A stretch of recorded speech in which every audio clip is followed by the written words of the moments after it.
Carlastrology. Thank you so much for joining me today. I would like to get deeper into the topic of our archetypes according to the Myers-Briggs and the association with the tarot. So on that note, I picked the Kings to do today. I found it interesting that all of the Kings are extroverted. The Wands and the Cups are intuitive. The Swords and the Pentacles are sensory. The Wands and the Swords are thinking. And Cups and Pentacles is feeling. And also all of the Kings are judging. So the first one that we have is the King of Wands. And I thought I would use my Tarot Draconis, which I have put a silver border on those just because I wanted to make it my own. But I love dragons, so those that know me know how much I love dragons, hence my dragon heart, which is labradorite. So on that note, we're going to start with the King of Wands, which is associated with the personality type of ENTJ. So with the ENTJ, we have an extrovert, we have an intuitive, thinking, and judging. So the King of Wands, we know as somebody who is ardent, lithe, very passionate, or should I say impassioned. They're noble, friendly, honest, conscientious. In reverse, though, they could be good but severe, maybe not as tolerant. So in this particular tarot, he is called the King Condottiere, and he is self-confident, he's dynamic, but on the other side, he is impatient. So along with the corrupted tarot, I wanted to show you maybe the shadow side of that king. And he is paralyzed by his inaction, his ability to not be active. And he's actually, you can see his eyes are still burning with passion, but he's paralyzed. He's imprisoned in his own mind. He has fallen prey to doubt, so he is afraid to move. His insecurities have gotten the best of him, so he is a prisoner. So now if we move on to the actual personality of the ENTJ, they are called the Commander.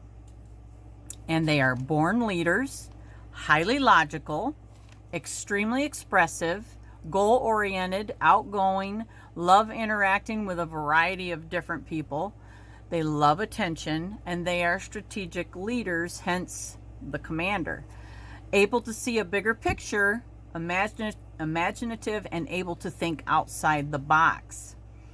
So since thinking is a core trait, they are very intuitive, but they prefer facts.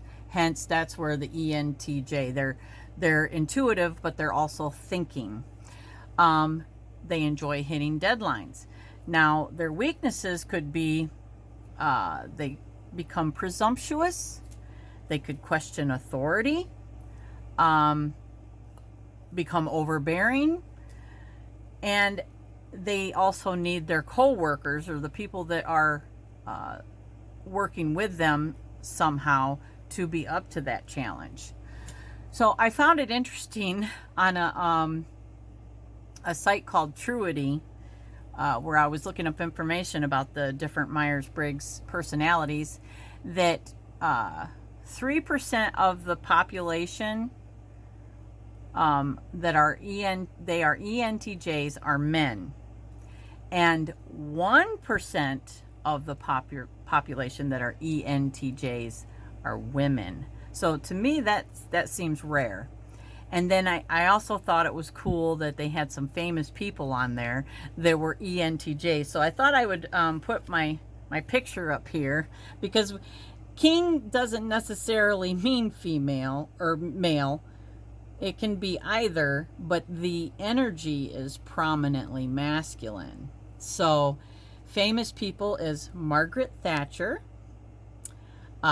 David Letterman, Harrison Ford, and then I want to show you this card for this one. Quentin Tarantino.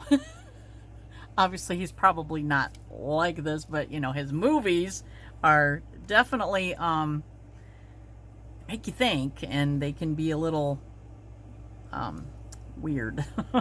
That's just my opinion, but anyway, so moving on, I thought that was cool.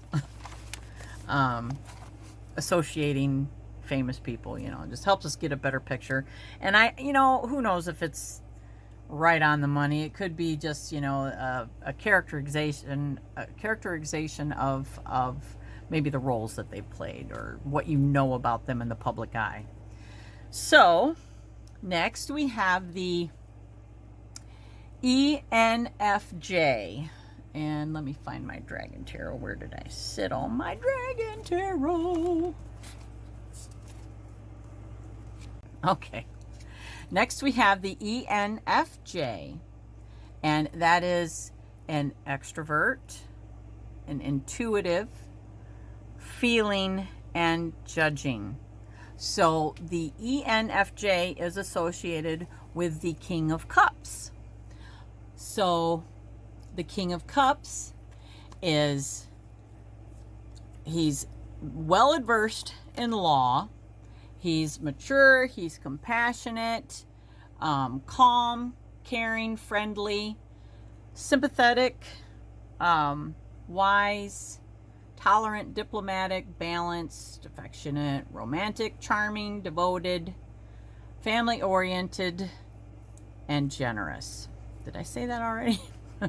So in reverse, he's dishonest, he's double-dealing, he could go rogue, and there's injustice involved, scandal. So in the Dragon Tarot, or the Tarot Draconis, he is called the King of Waters. And he is committed to the cause. He is kind, and he is very ambitious. So in the Corrupted Tarot, he is cruel, callous, selfish, manipulative, and because he is so in tune with other people's emotions, he knows how to use them against you. So again, that's why I associate the Corrupted Tarot with our shadow side, because I feel like we can be the opposite of everything that we find good in ourselves. And when you're unconsciously projecting that on someone else, you may not see that side of you, but they do. And then that's how you kind of recognize that you can be that way. And like I said, if you can be one way, you can be the other. It's just like tarot. There's a reverse side for a reason. Even though I'm not saying, that's a whole other thing about how I read. Personally, I see upright and reverse all at once, because that's how I taught myself, is to see the good and the bad, because depending on where it falls in a reading, to me, you could be looking for either or. So along with the ENFJ, we have according to the Myers-Briggs, they are the teacher. They are the idealists, the organizers, driven to implement vision of humanity and focused on values. Energetic and driven, optimistic, aware of human suffering, ambitious but not self-serving, and they feel personally responsible for making the world a better place. And usually their decisions are based upon their intuition and their feelings. They're great communicators, they're peacekeepers, they're persuasive, of course they're leaders. I believe all the kings are leaders, and great teachers. Again, teacher. Emphatic, humanitarians. So their weaknesses could be that they're very sensitive to negative feedback. Or good. It just depends, but they're extremely sensitive. They might be a little impulsive. Or they get taken advantage of because they're too selfless. They might overcommit. They could struggle to make a good decision because they're too contemplative. So back to the interesting stuff that I found on Truity. 3% of the population that are ENFJs are women, and only 2% of the population that are ENFJs are men. And some of those famous people are Oprah, Dr. Phil, and Martin Luther King Jr. You just kind of, you think of teachers.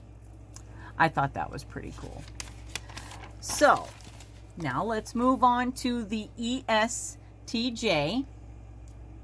And that is extroverted, sensory, thinking, and judging. And that is the King of Swords. So, in my Tarot Draconis, this is the King of Swords. He is very structured, all about routine, very rational, logical. Sorry if that's a little blurry. I know my camera kind of authoritative, a lot of strength. He has really good manners. He's a conversationalist. A lot of integrity, ethics, morals, very clinical and stern. In this particular deck, he is called the Winged King. And he is innovative. He loves to invent things, although he could lack empathy. So from that, we move on to the Corrupted Tarot. And he's a tyrant. He is a manipulator. He's very brutal, almost perverse. So everything that he has mastered about the intellect, he uses it for perverse things. He's able to twist logic to control others. So that's the tarot. The ESTJ is also in the Myers-Briggs. He is hardworking. He's a traditionalist. He likes to take charge, very orderly, rule-abiding, likes to get things done in a systematic and methodical way. He's a good organizer. He's very logical, factual, grounded in reality. And he likes social order. He could be kind of tough love, tough-minded, but a lot of integrity. The weak side of that, his shadow could be that he's judgmental, uncomfortable with emotions. He could be a workaholic, or he or she, and stubborn and inflexible. So he is called the supervisor. And according to Truity, 11% of the population that is an ESTJ, 11% are men. And 6% of the population that are ESTJs are women. And some of the famous ESTJs is Colin Powell, Judge Judy, George Washington, and Vince Lombardi. All right, that's pretty cool. Okay, so now, moving on, we have the ESFJ, which is the King of Pentacles. And that is extroverted, sensory feeling, and judgment. So, in the Tarot Draconis, he is courageous, maybe lethargic. He is has a lot of valor, very intelligent, business-minded. Sometimes he might have mathematical gifts. In reverse, he is he might have a vice, you know, like something he can't live without. There could be ugliness involved, perversity, and corruption. In this particular deck, he is called King of the Harvest, and he is reliable. He is pragmatic. In the Corrupted Tarot, he is a hoarder. He has succumbed to gluttony, and he's very selfish.